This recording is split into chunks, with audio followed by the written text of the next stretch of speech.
guys, this is Dr. Foy, and this is the acid-base introduction lecture recording. Okay, so now we're shifting gears, and we're going to start talking about acids and bases, and we're going to talk about them in reactions. And in the reactions that we're talking about, we're going to primarily be talking about water as a solvent. So we're going to talk about in an aqueous solvent. And so our focus will really be on Arrhenius. And in Arrhenius, it is an acid increases the H3O plus concentration. Okay, so a strong acid, we'll talk about that in a second, but a strong acid, excuse me, increases it 100%. In other words, all of the HCl that is put into H2O goes to H3O plus. Same thing with a base. A strong base now increases OH minus concentration, and all of the NaOH in a strong base that you put into solution goes to OH minus. You'll notice that we have a single-headed arrow here, a single-headed arrow here, and that's because now we're not talking about an equilibrium situation. We'll get there. We do have to talk about it, and we'll spend a lot of time talking about it, but first we're going to talk about these strong acids, strong bases. And then this Bronsted-Lowry is important because it follows along the heels of the Arrhenius, but it's a little bit broader definition in saying that it's a proton donor, an H plus donor if you're an acid, and an H plus acceptor if you're a base. And then Lewis acids, Lewis bases, we won't get to that in this course, but when you go into organic chemistry, you'll do a lot of electron pair pushing, and Lewis acids are electron pair acceptors, Lewis bases electron pair donors. So we had hydrochloric acid as a strong acid, right? You know the formula, HCl. You know the structure, right? Here's the hydrogen atom, here's the chlorine atom. And the name of it, the hydrochloric acid, means that it's something that we call a binary acid. And a binary acid means that there's hydrogen and one other thing that make this acid up, okay? So HCl means that it's hydrogen and chlorine. And so when it is in water, it goes fully to H3O plus and the Cl minus. So here are some acids that you've certainly heard about and potentially used in experiments and ingested if you've ever eaten any citrus fruits, which I'm sure you have. And so the top three here, hydrochloric, sulfuric, and nitric, these guys are all the strong acids. And then you'll notice that when we get down here, these all contain large numbers of oxygens in them, and these are what we call oxy acids. And then finally in this HF, we'll talk about binaries once again, but when we talk about a binary acid and HF, our description of why HCl is a strong acid does not translate to HF, and we'll talk about that a little bit more when we get there. A little bit about structure. Here's three different ways to show each of these strong acids. Here's sulfuric acid and nitric acid. Again, these are what we call oxy acids because they have, actually the strict definition is that they have more oxygens than they have other atoms.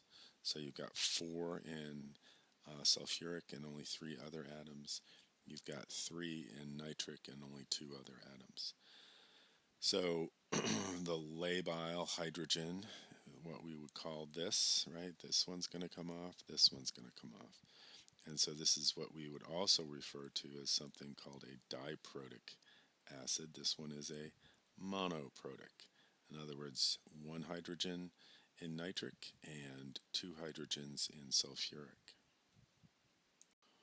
So acetic acid is a really important acid, and it's one of the ones that we go to a lot, and it's a weak acid, and it's an organic acid. Okay, so a weak organic acid, all organic acids are weak, and they all have the structure COOH, right? And that's this right here. So COOH is a different way of showing this, but it's the same kind of structure. It's got a double bonded oxygen and an OH attached. This hydrogen is the labile hydrogen, or the acidic hydrogen, or the hydrogen that's going to create um, the acid in water, the H3O plus. These guys don't, right? These guys don't come off. They're tightly bound. They're not involved um, in the acidic property of this compound. Usually, when you see an acid, the formula is going to indicate how many protons are acidic, and in this case, they're putting the hydrogen first, right? Sometimes you will see this as CH3COOH as the formula. That's the way I write it a lot, because this again is that is the organic acid functional group. And so when we write organic acids, a lot of times we're going to write it that way. And this one's simple enough to write it that way. If you've got any more carbons on this end, you would just bump up the number of carbons and bump up the number of hydrogens, and you'd put the COOH, indicating that it was an organic acid. So this is the carboxylic acid group, right? The COOH that I just referred to. Just a couple of organic acids here. The citric acid obviously is something that we've all experienced, but it will have that functional group COOH, as well as this malic acid. So let's talk bases for a minute. And when we talk about bases, we know that they're producing OH minus. And when they produce OH minus, the OH minus, how much of it determines how strong it is. These two at the top are the strong bases. They go completely to Na plus and OH minus, and K plus and OH minus. These guys produce, right, they produce OH minus in a different way. And it's actually through the reaction with water, right? This is really just a dissociation, and so anything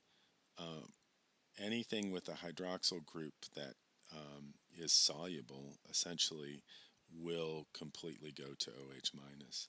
But these bicarbonates and carbonates have a different way of forming it, as well as NH3, right? And these are by far the more important ones, because these are the amines, and you've heard of amines in organic chemistry, amino acids, right? Amines are actually the functional group that in water will create OH minus in this fashion, and it goes to NH4 plus and OH minus. Sorry, OH minus. These are the weak acids, right? Down through here, these are all weak. And the top two, like I said, are the strong. Okay.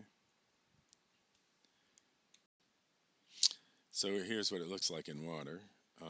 You have this HCl going into water and completely dissociating into H plus and Cl minus.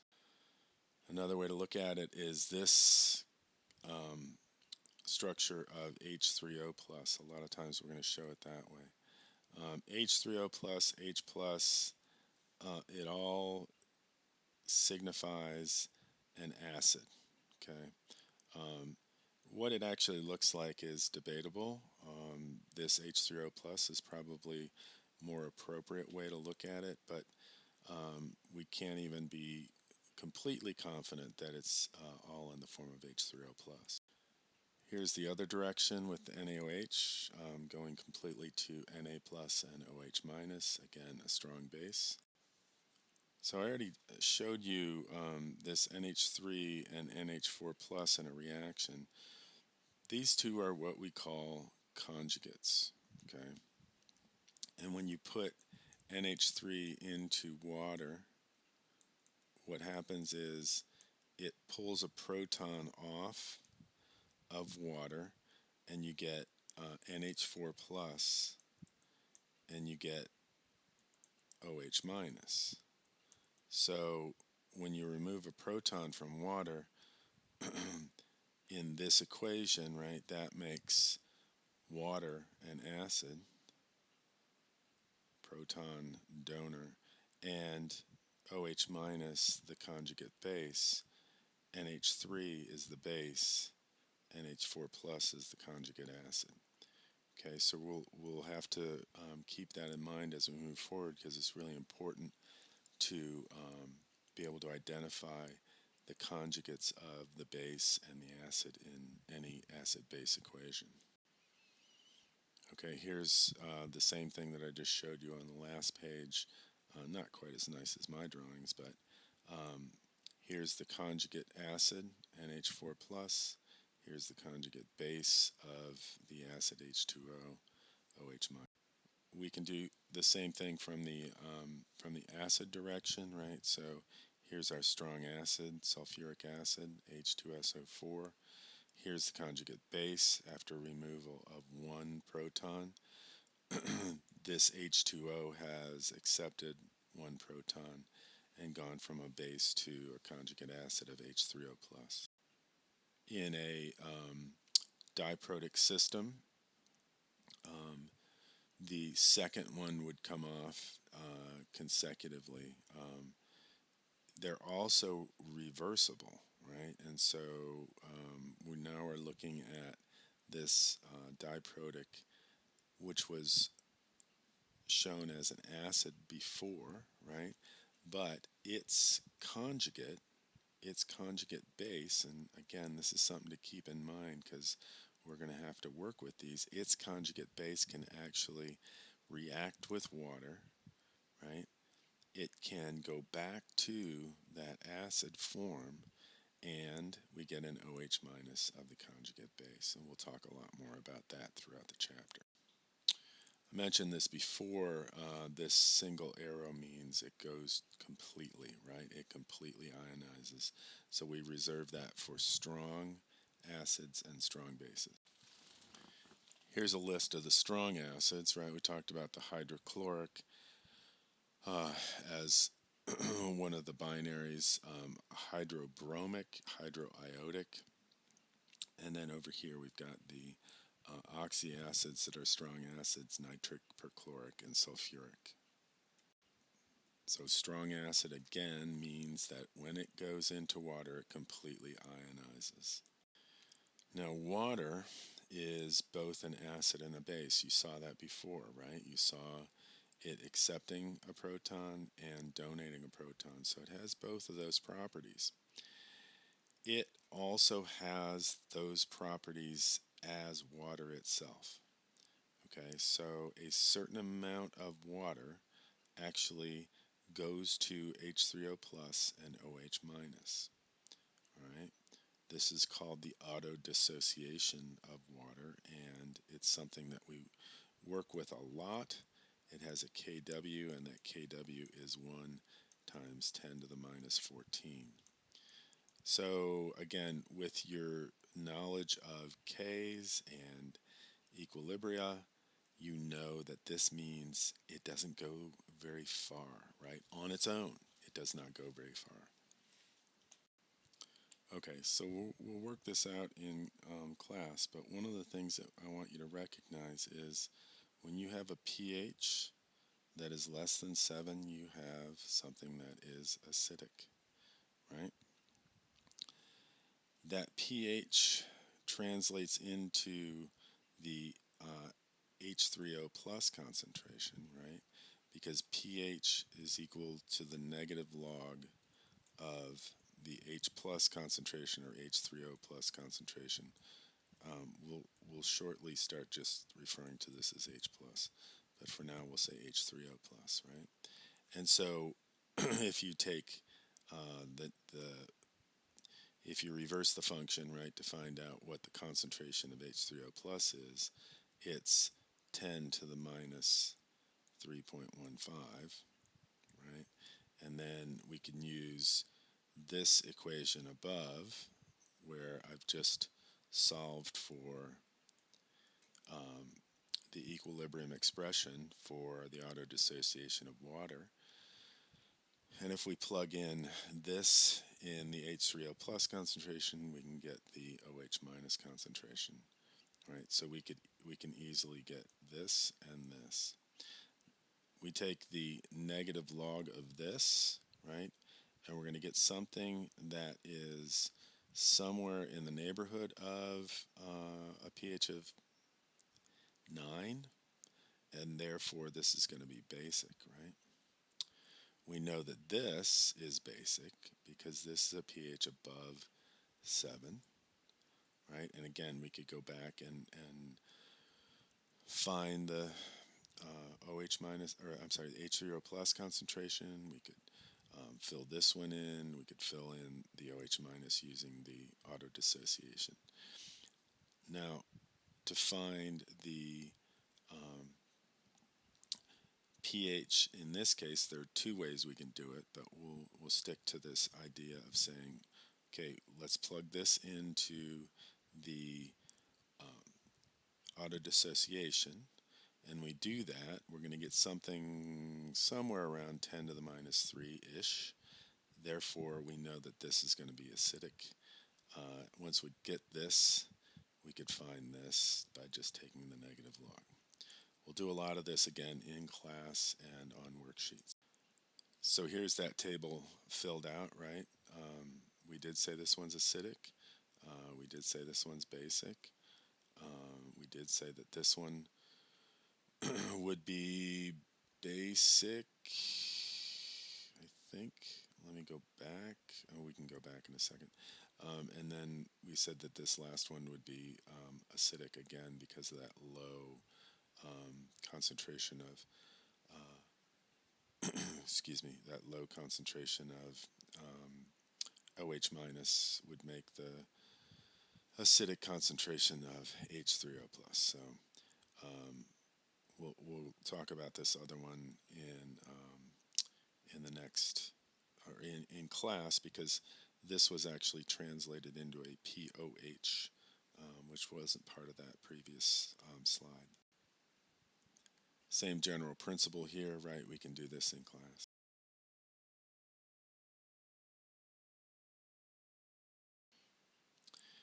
Okay, so now we're starting to go back and forth in terms of log and anti-log, right? And we have to know how these translate in terms of sig figs. Because when you take the log of 1.0 times 10 to the minus third, that means that there are 2 sig figs, right? At 1.0. This 3 is just the mathematical change, okay? And so it does not factor into sig figs, and so the sig figs have to be in the decimal. And so to have 2 sig figs, you have to have 2 decimal places. And we'll talk a little bit more about that. So this one's a different example, 1.00, 3.000, right? Because again, there are 3 sig figs, you gotta have 3 decimals. You've worked with the pH scale before, you know that a pH of 7 is neutral. If you go in that direction, you're going basic. You go in that direction, you're going acidic. But then you also can look at these H plus concentrations and get a really good idea of what those look like, because at a 10 to the minus 0 or 10 to the minus 1, 2, 3, 4, 5, these are all acidic, right? All the way up to 10 to the minus 6, and until you get to 10 to the minus 7th. And then once you get to 10 to the minus 8th, 9th, 10th, those are all going to be basic. And so, again, get an idea of going back and forth from pH to H plus concentration, because it's a really good idea to be able to know where you're landing in terms of pH. So this is just kind of, here are some common things, right? And to start with, your stomach. It's got a pH of about 1 to 3, and that would translate into 1 times 10 to the minus, the middle, right, would be 1 times 10 to the minus 2 as the H plus concentration. Sorry, getting a little bad with my drawings here. This is a times, 1 times, and this is a 1. 1 times 10 to the minus 2 would be the H plus concentration. So you could look at all these things. Limes and lemons are as acidic or more acidic than your stomach. A lot of soft drinks are actually acidic. Plums, wines, relatively acidic. Apples, peaches, cherries, we're still fairly acidic. Now beers are getting up there a little bit. Rainwater, right? Rainwater is actually acidic. Human blood. Human blood is a little bit above neutral, right? It's slightly basic. Egg whites, milk of magnesia, household ammonia, um, sodium hydroxide, all these things are basic. So these light blues are all basic. These purples are all acidic.